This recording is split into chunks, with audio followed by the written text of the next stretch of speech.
In the summer of 1873, 4 identical men arrived at the port of Savannah, Georgia, aboard the merchant vessel Bremen's Pride. Heinrich, Wilhelm, Friedrich, and Gustav Kellner were so physically indistinguishable that even their own mother, Margarete Kellner, relied on small scars she had secretly made behind each son's ear to tell them apart.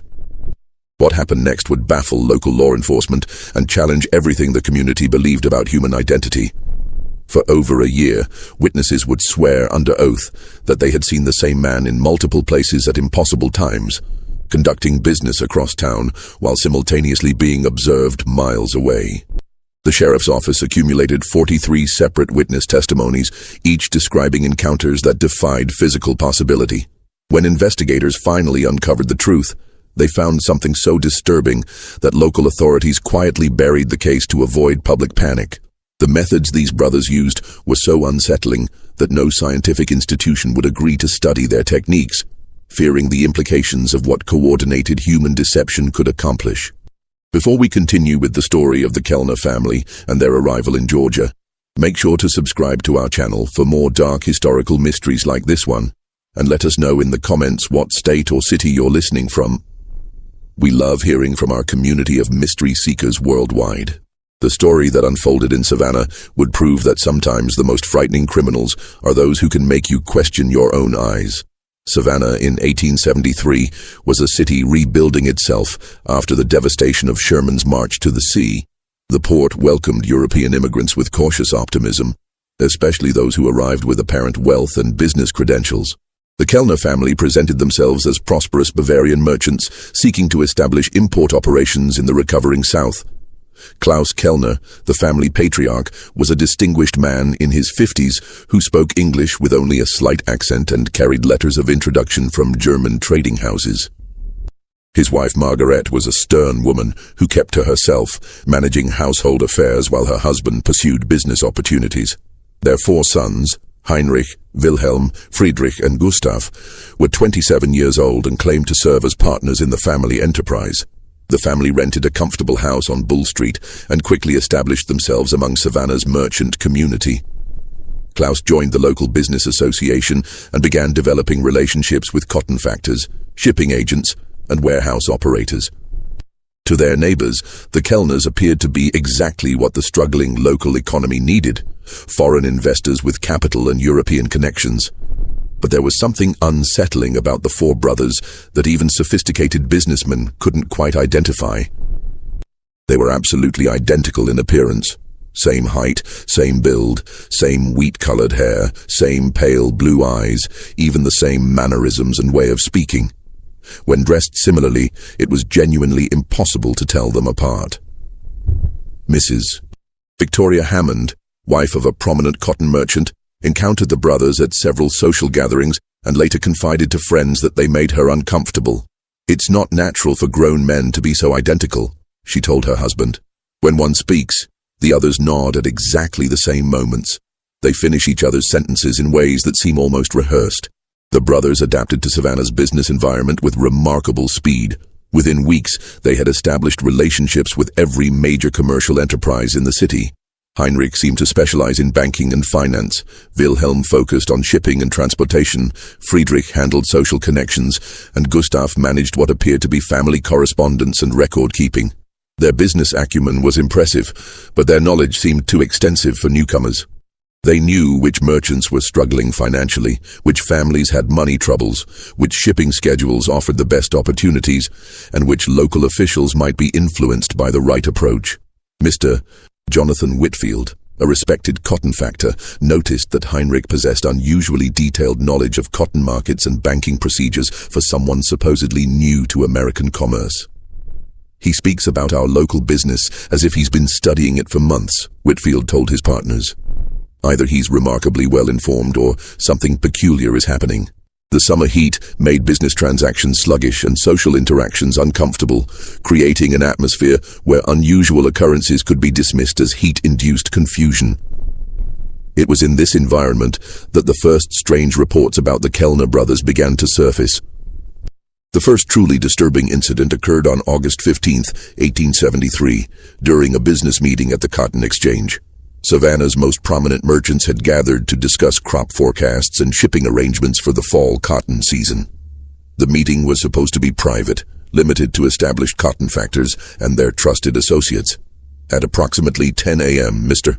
Samuel Pemberton noticed Heinrich Kellner sitting near the back of the room, taking notes despite not being on the invitation list. Heinrich was dressed in a dark business suit and appeared to be following the discussion with intense interest, occasionally nodding as if he possessed intimate knowledge of the matters being discussed. When Pemberton quietly inquired about Heinrich's presence, he discovered something that made him deeply uncomfortable. 3 other men, banker Robert Morrison, merchant Theodore Farnsworth, and shipping agent Dr. Edmund Carruthers, each claimed they had personally invited Heinrich after morning business conversations. But here's where the situation becomes impossible to explain rationally. Each man described completely different meetings with Heinrich that morning, occurring at different locations around the same time. Morrison insisted he had met Heinrich at the Planters Bank at 8:30 a.m. to discuss commercial loans. Farnsworth claimed he had encountered Heinrich at the shipping office at 8:45 a.m. to review cargo insurance policies. Dr. Carruthers reported meeting Heinrich at 9 a.m. to discuss investment opportunities in his medical practice.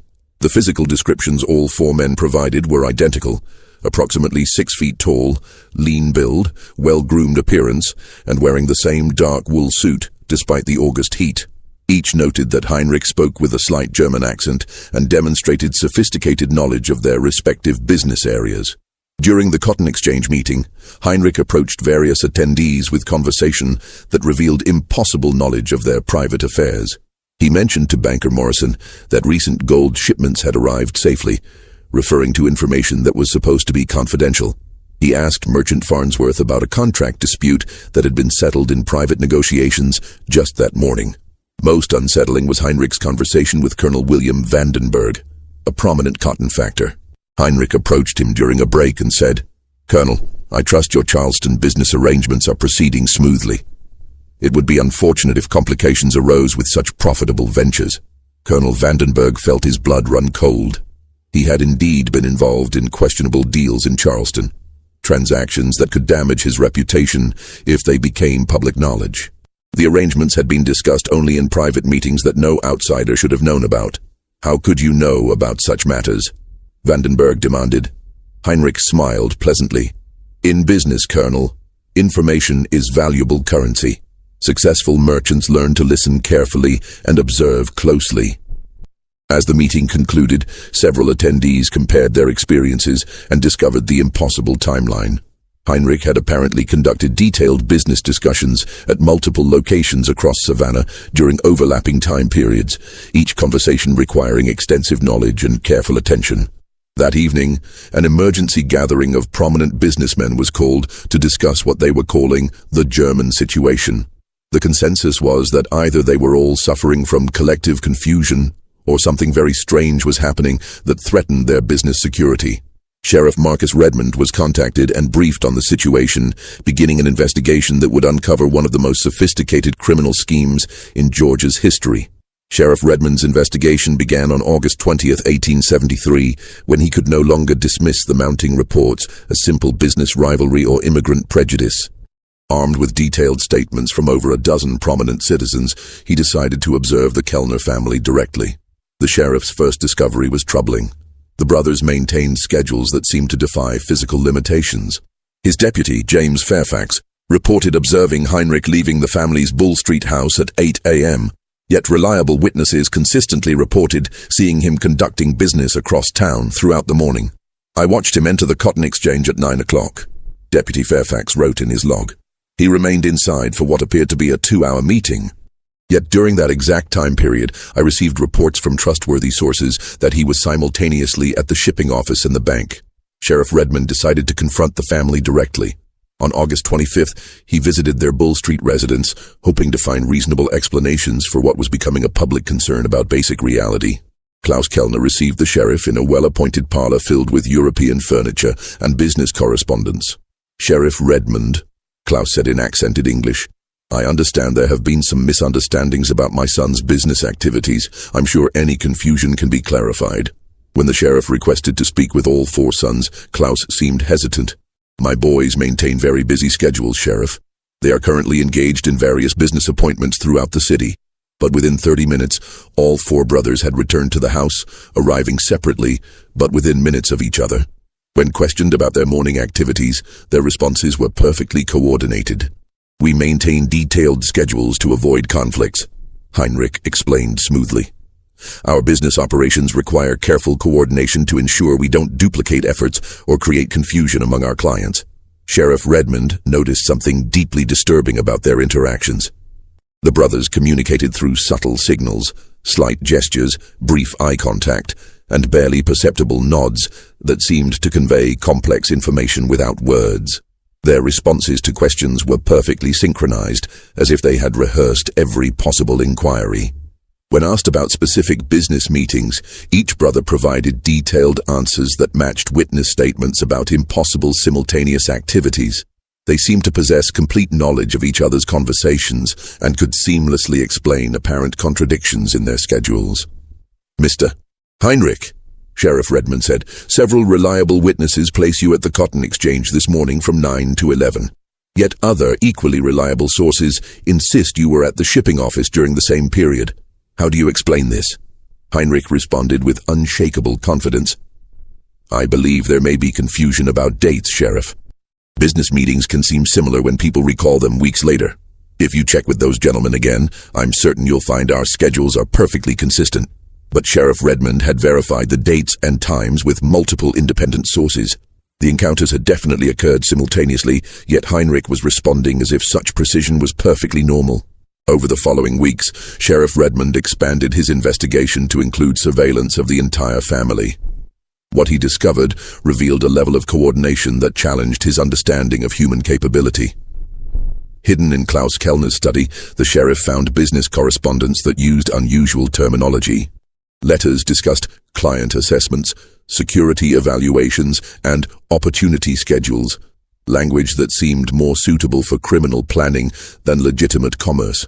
More disturbing were detailed notes about prominent Savannah families. The files contained information about daily routines, financial situations, business relationships, and personal secrets that could only have been gathered through systematic observation and careful listening. Sheriff Redmond realized the Kellner brothers were conducting intelligence operations that went far beyond normal business research. They were gathering information that could be used to exploit vulnerabilities, blackmail prominent citizens, or plan criminal activities. The sheriff also discovered that similar reports were coming from other cities. Telegraph communications with law enforcement in Charleston, Augusta, and Atlanta revealed that identical German brothers had been conducting similar activities in those locations, always appearing to possess impossible knowledge and maintaining impossible schedules. Sheriff Redmond's expanding investigation revealed that the Kellner brothers had developed what appeared to be the most sophisticated criminal deception scheme in American history. Their ability to appear in multiple locations simultaneously was not supernatural. It was the result of meticulous planning and perfect coordination. The breakthrough came when Deputy Fairfax observed something crucial during his surveillance. While watching Heinrich enter a business meeting at the Cotton Exchange, the deputy noticed another figure dressed identically entering the shipping office 3 blocks away at exactly the same time. The distance made it impossible for one person to be in both locations, yet both figures moved with Heinrich's distinctive mannerisms. Sheriff Redmond realized that the brothers were using their identical appearance to create elaborate deceptions. They could attend multiple meetings simultaneously by carefully coordinating their schedules and sharing information about their conversations. To outside observers, it appeared that one person was conducting impossible amounts of business. But the sophistication of their scheme went far beyond simple impersonation. The brothers had developed a system for sharing detailed information about their individual conversations, allowing each to speak knowledgeably about encounters they hadn't personally experienced.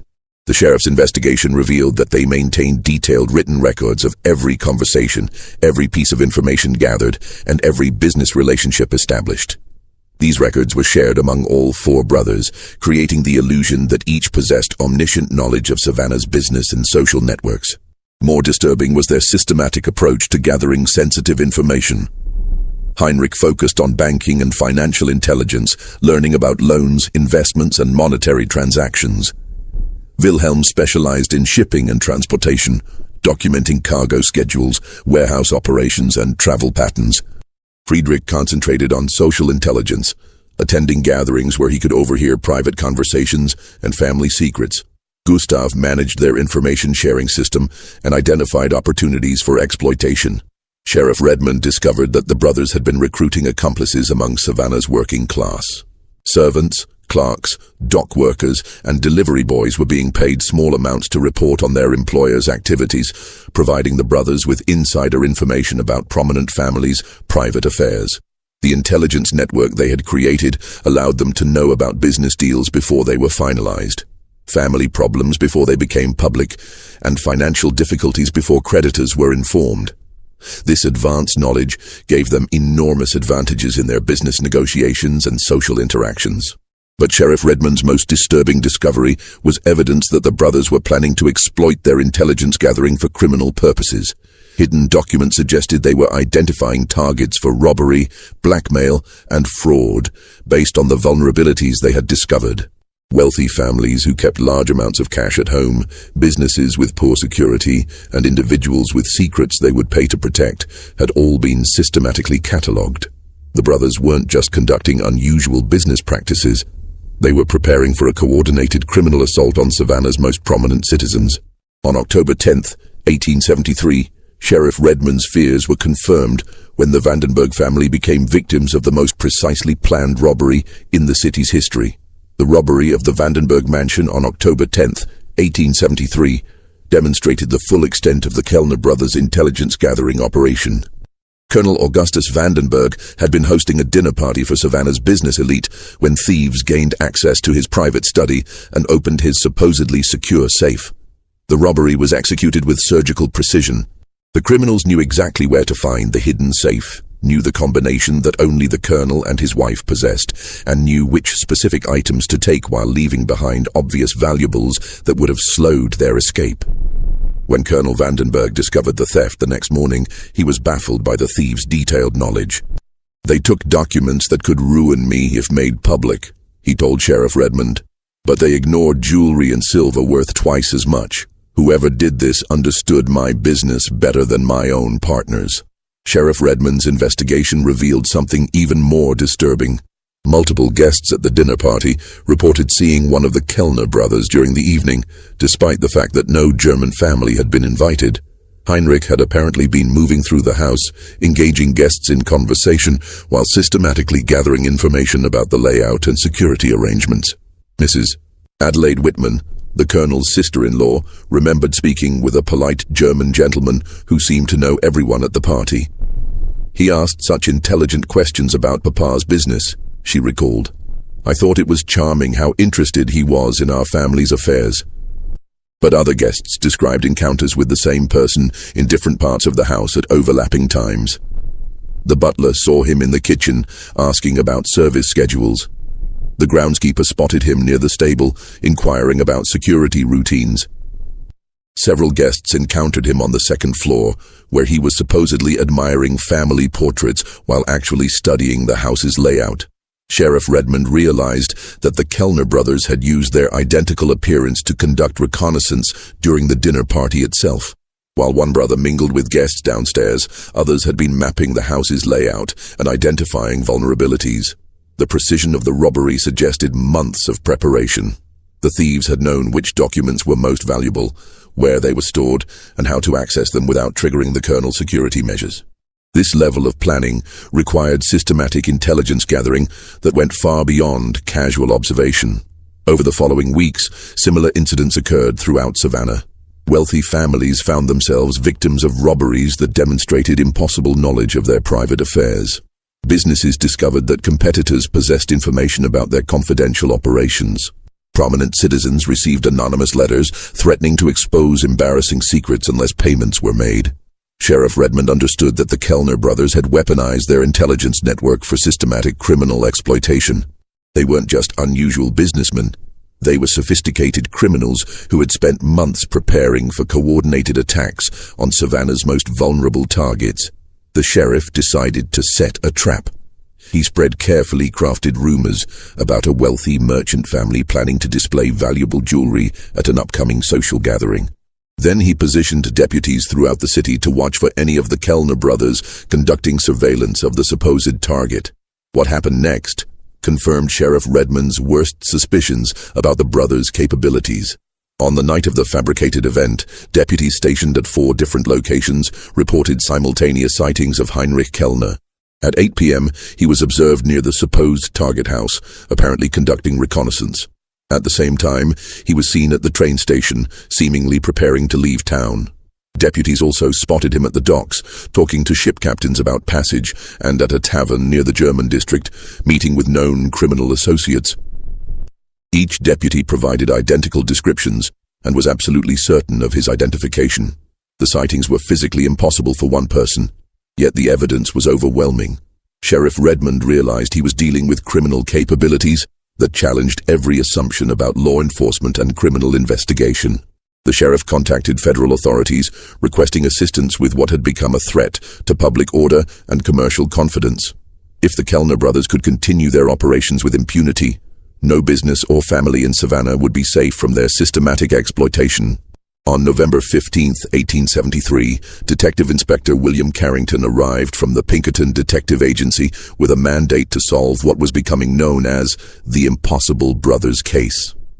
Detective Carrington brought with him investigative techniques that were revolutionary for 1873, including systematic photography and detailed surveillance methods.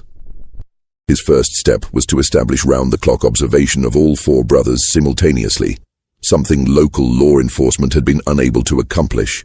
Carrington divided his team of 6 Pinkerton agents into 3 shifts, with 2 agents assigned to monitor the Kellner house at all times, while the others rotated surveillance of individual brothers throughout the city.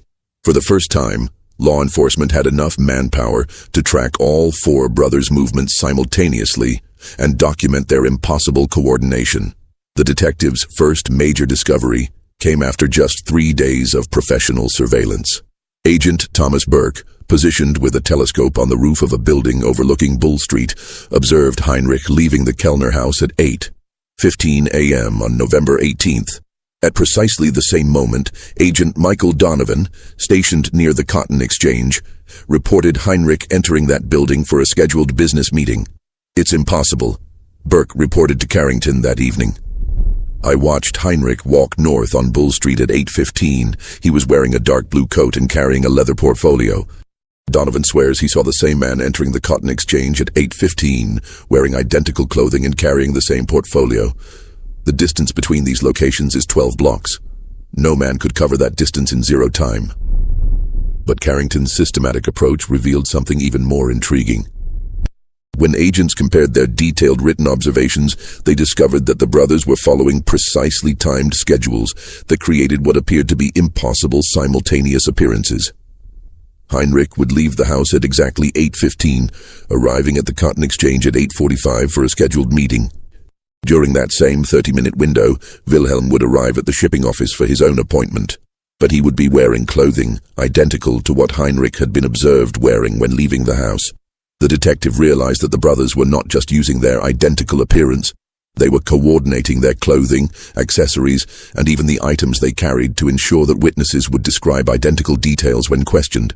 A leather portfolio carried by Heinrich in the morning would be passed to Wilhelm for his afternoon appointments, creating the illusion that the same person was conducting business throughout the day.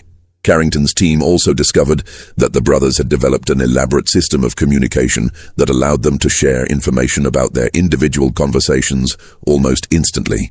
Hidden observation posts revealed that the brothers used a network of street vendors, messenger boys, and domestic servants to relay detailed information between locations. Young Timothy Boswell, a messenger who worked for several law firms, was observed carrying folded papers between the brothers' various business appointments. When Agent Sarah Mitchell, disguised as a prospective customer, approached Timothy's employer, she learned that the boy was being paid extra to remember important details from conversations he overheard and to deliver those details to specific addresses throughout the city. But the most sophisticated aspect of their operation was the brothers' method of creating alibis. Agent Donovan observed Heinrich attending a business meeting at the Cotton Exchange from 10 a.m. to noon on November 20th. During that exact time period, Agent Burke documented Wilhelm visiting 3 different shops on Broughton Street, where he was recognized by shopkeepers who were certain they were dealing with Heinrich Kellner. Wilhelm is using his identical appearance to establish Heinrich's presence in multiple locations, Carrington wrote in his investigation log. While Heinrich conducts legitimate business that creates documented proof of his whereabouts, Wilhelm simultaneously creates witnesses who will swear Heinrich was somewhere else entirely. If Heinrich were ever accused of a crime committed during his documented business meeting, he would have witnesses placing him at innocent locations during the same time period. Detective Carrington's investigation revealed that this alibi system was being used to cover increasingly serious criminal activities. On November 22nd, while Heinrich was observed attending a public meeting at the Merchants Association, a burglary occurred at the Pemberton residence that showed intimate knowledge of the family's routines and the location of their valuables. Mrs.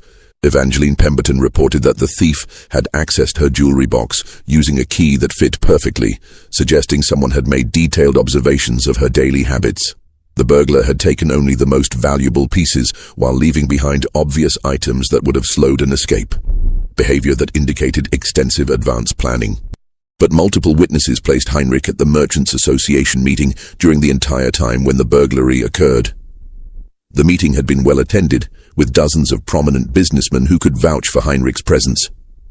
The alibi seemed unshakable until Detective Carrington realized that Wilhelm, Friedrich, or Gustav could have committed the burglary while Heinrich established his public presence elsewhere. The detective's breakthrough came when he decided to test the brothers' coordination directly. On November 25th, Carrington arranged for Sheriff Redmond to visit the Kellner house at exactly 2 p.m. with a warrant to question Heinrich about the Pemberton burglary. At the same time, Agent Burke was positioned to observe Heinrich at a scheduled business meeting at the shipping office. When Sheriff Redmond arrived at the Bull Street house, Heinrich was indeed present and cooperative, expressing surprise about the burglary and providing detailed information about his whereabouts during the time it occurred. But Agent Burke simultaneously observed Heinrich at the shipping office, engaged in a lengthy discussion about cargo insurance policies. Either Heinrich Kellner has mastered the ability to be in 2 places at once, Sheriff Redmond reported, or we're dealing with criminal deception on a scale I've never encountered. The man I questioned at his house knew details about the Merchants Association meeting that only someone who attended could have known. But Agent Burke swears he observed the same man conducting business across town at the same time. Detective Carrington realized that the brothers had perfected their deception to such a degree that they could maintain alibis even under direct law enforcement scrutiny. Their system of shared information was so sophisticated that each brother could convincingly discuss events he hadn't personally witnessed, creating the illusion that one person was conducting impossible amounts of business. But the detective also understood that this level of coordination required constant communication and precise timing that created vulnerabilities. If law enforcement could disrupt their communication network or catch them during a transition between roles, the entire deception might unravel. On December 1, 1873, Detective Carrington implemented a plan designed to force the brothers into a situation where their coordination would break down, revealing the true nature of their criminal scheme. Detective Carrington's plan was elegantly simple. Create a situation that would require all 4 brothers to be in specific locations simultaneously, making their deception impossible to maintain. The detective worked with Sheriff Redmond to coordinate what appeared to be routine law enforcement activities that would actually serve as a comprehensive test of the brothers' capabilities. On December 5th, the plan was set in motion. At exactly 10 a.m., Sheriff Redmond visited the Kellner house with a warrant to search the premises for stolen goods, requiring all family members to remain present during the search. Simultaneously, Federal Bank Examiner Robert Hayes, actually Agent Donovan in disguise, arrived at the Planters Bank with urgent questions about Heinrich's recent financial transactions that required his immediate presence. At the same time, Customs Inspector William Clark, Agent Burke in disguise, appeared at the shipping office demanding that Wilhelm provide documentation about recent cargo manifests, claiming federal authorities had received reports of smuggling activities. Meanwhile, Agent Mitchell, posing as a legal representative, arrived at the courthouse requiring Friedrich's immediate testimony about a business dispute that could result in federal charges if he failed to appear. The simultaneous demands created an impossible situation for the brothers. They could not physically be in 4 different locations at the same time, yet each situation required their personal presence and could not be delegated or postponed without arousing serious suspicion. Detective Carrington positioned himself where he could observe the Kellner house during Sheriff Redmond's search. What he witnessed revealed the true extent of the brothers' desperation and criminal sophistication. At 10 a.m. sharp, all 4 brothers were indeed present at the house when Sheriff Redmond arrived. They cooperated fully with the search, maintaining their typical coordinated responses and identical mannerisms. But Carrington observed something crucial. The brothers were exhibiting signs of extreme stress that they had never displayed during previous encounters with law enforcement. Heinrich's hands trembled slightly as he provided documents requested by the sheriff. Wilhelm repeatedly glanced at the window as if calculating escape routes. Friedrich seemed unusually talkative, volunteering information about business activities that hadn't been requested. Gustav remained silent, but his eyes darted constantly between his brothers and the law enforcement officers. But the most revealing moment came when a messenger arrived at the house, claiming to have urgent business communications for Heinrich. The brothers exchanged glances that seemed to communicate complex information in seconds, and Heinrich immediately declared that he needed to leave for an important business appointment that could not be delayed. "I'm afraid that's not possible," Sheriff Redmond replied firmly. "This search warrant requires all residents to remain present until we've completed our examination of the premises." Heinrich's response revealed the first crack in the brothers' perfectly coordinated facade. "Sheriff, you don't understand. I have legal obligations that supersede your warrant. Federal business cannot be delayed for local law enforcement procedures." It was the first time any of the brothers had shown anything less than complete cooperation with law enforcement. Heinrich's obvious distress suggested that the simultaneous demands on their time had created a crisis they couldn't resolve through their usual methods. Over the next 2 hours, messengers continued arriving at the house with increasingly urgent requests for the brothers' presence at various locations throughout the city. Each message created additional stress, and Carrington observed the brothers' coordination beginning to deteriorate under pressure. Wilhelm began answering questions intended for Friedrich. Gustav responded to Heinrich's name when called by the sheriff. Most significantly, their perfectly synchronized mannerisms started showing subtle variations as their stress increased. At noon, the breaking point was reached when Agent Donovan, still disguised as federal bank examiner Hayes, arrived at the house demanding Heinrich's immediate presence at the bank to resolve what he claimed were serious federal violations that could result in criminal charges. "Mr. Kellner," Agent Donovan announced, "federal banking regulations require your personal testimony about these transactions. Failure to comply within the hour will result in federal warrants being issued." Heinrich's response revealed the desperation that had been building throughout the morning. "There must be some mistake. I can provide any documentation you require right here. There's no need for me to leave this location." But Agent Donovan pressed his advantage. "Sir, federal law requires personal testimony at the bank location where the questioned transactions occurred. The federal authorities will not accept anything less than your physical presence at the bank within 1 hour. The impossible demand finally shattered the brothers' coordination. Heinrich looked to his brothers for guidance, but their usual silent communication system appeared to have broken down under stress.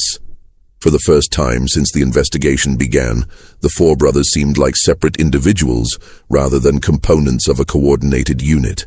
It was Gustav who finally revealed the truth, apparently deciding that cooperation might be preferable to whatever consequences they were facing.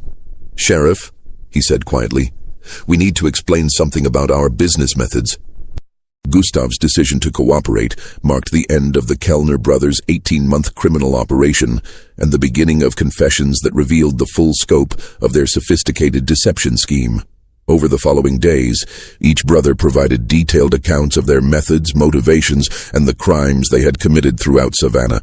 Heinrich, as the apparent leader of their operation, provided the most comprehensive explanation of their techniques. "We realized early that our identical appearance was an advantage that could be exploited," he told Detective Carrington during questioning.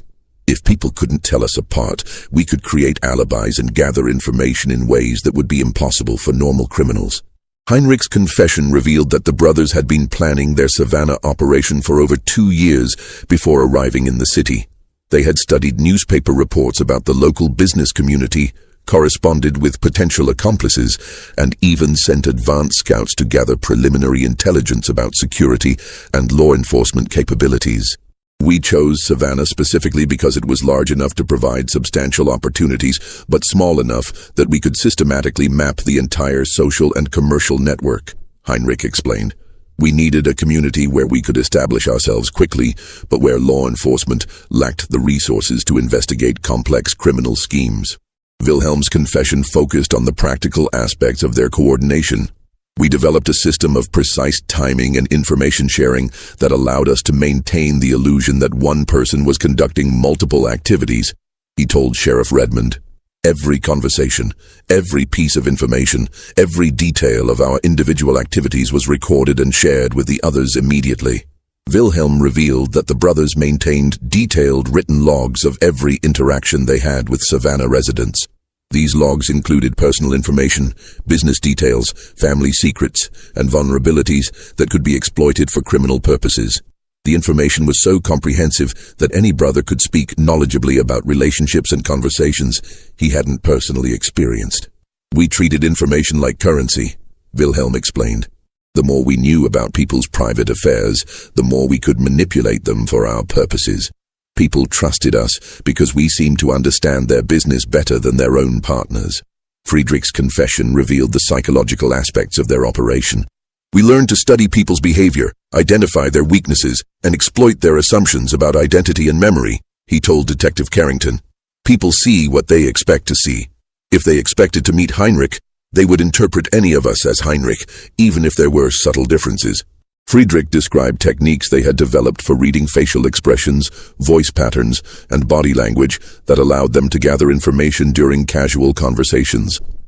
They had become expert at asking leading questions that encouraged people to reveal private information without realizing they were being manipulated. Most people want to talk about themselves and their problems, Friedrich explained. We simply provided opportunities for them to share information while making them feel like we were genuinely interested in their success and well-being. Gustav's confession focused on their criminal activities and the specific crimes they had committed. We stole approximately $78,000 in cash, jewelry, and valuable documents over 18 months, he told federal authorities. We also extorted $12,000 through blackmail schemes based on embarrassing secrets we discovered about prominent families. Gustav provided detailed information about their burglary techniques, which relied heavily on advanced intelligence gathering. We never robbed anyone without spending weeks studying their routines, their security measures, and their most valuable possessions, he explained. By the time we entered someone's home, we knew exactly where to find what we wanted and how to avoid detection. The brothers' confessions also revealed that their criminal activities had been escalating toward more serious crimes. They had been planning a coordinated series of bank robberies and potentially kidnapping schemes that would have targeted the children of wealthy families for ransom. We were running out of opportunities for simple burglary and extortion, Heinrich admitted. Savannah was becoming too familiar with our methods, and we needed larger scores to justify the risks we were taking. Detective Carrington's investigation revealed that the brothers had been preparing to leave Savannah and establish similar operations in Charleston or Atlanta. They had already begun developing new identities and establishing preliminary contacts in those cities when law enforcement pressure made their departure necessary. The trial of the Kellner brothers began in Savannah's federal court on February 20th, 1874. The case attracted significant attention throughout Georgia and established legal precedents for prosecuting sophisticated fraud schemes that exploited human psychology and perception. Judge Samuel Morrison presided over proceedings that lasted 6 weeks and included testimony from over 60 witnesses. The prosecution, led by federal attorney Jonathan Hayes, focused on the systematic nature of the brothers' crimes and their exploitation of public trust. These defendants didn't simply commit robbery, Attorney Hayes argued in his opening statement. They conducted a coordinated assault on the basic foundations of social trust and commercial confidence. Their crimes threatened the very fabric of community cooperation that makes civilized society possible. The defense, led by attorney Marcus Williams, argued that the brothers' techniques, while unusual, constituted fraud rather than the more serious charges of conspiracy and criminal enterprise that federal prosecutors had filed. My clients are guilty of theft and deception, Williams conceded, but their methods, however sophisticated, represent individual criminal acts rather than the kind of organized conspiracy that federal charges require. But the prosecution's evidence, including the detailed logs and records seized from the Kellner house, demonstrated that the brothers' activities constituted the most sophisticated criminal organization ever documented in Georgia. Their systematic approach to intelligence gathering, coordination of alibis, and exploitation of multiple victims over an extended period clearly met federal standards for organized criminal enterprise. Heinrich, Wilhelm, Friedrich, and Gustav Kellner were convicted on all charges after jury deliberation lasting 2 days. Judge Morrison sentenced each brother to 12 years imprisonment, noting that their crimes represented a new category of criminal sophistication that required severe penalties to deter similar schemes. The defendants have demonstrated that traditional assumptions about criminal capability are no longer adequate, Judge Morrison stated during sentencing. Their systematic exploitation of human psychology and perception requires law enforcement to develop new investigative techniques and legal frameworks. The brothers served their sentences at separate federal facilities to prevent them from coordinating any escape attempts or continuing their criminal cooperation. Heinrich and Wilhelm were released after serving 10 years, with 2 years reduced for good behavior and cooperation with ongoing investigations. Friedrich served his full 12-year sentence, refusing to provide additional cooperation beyond his initial confession. Gustav died in prison in 1881 from tuberculosis, apparently never adapting to the isolation and regimentation of federal incarceration. After their release, Heinrich and Wilhelm disappeared from public records, apparently establishing new identities and leaving no trace of their subsequent activities. Friedrich returned to Germany after his release, but German authorities reported no criminal activities associated with his name. The brothers' subsequent fates remain unknown, though law enforcement agencies occasionally investigated reports of similar criminal schemes that might have involved their participation. The stolen assets were partially recovered through the brothers' cooperation and Detective Carrington's investigation of their financial networks. Approximately $35,000 in cash and jewelry was returned to victims, though many families never recovered their losses completely. The brothers had converted much of their stolen wealth into gold and currency that was hidden in locations they refused to reveal. Detective Carrington's investigation techniques and documentation methods became standard practices for complex criminal cases throughout the Southeast. His detailed approach to surveillance, witness interviews, and evidence analysis influenced law enforcement practices for decades and established his reputation as one of America's most capable investigators. The Kellner case also led to improved cooperation between local and federal law enforcement agencies.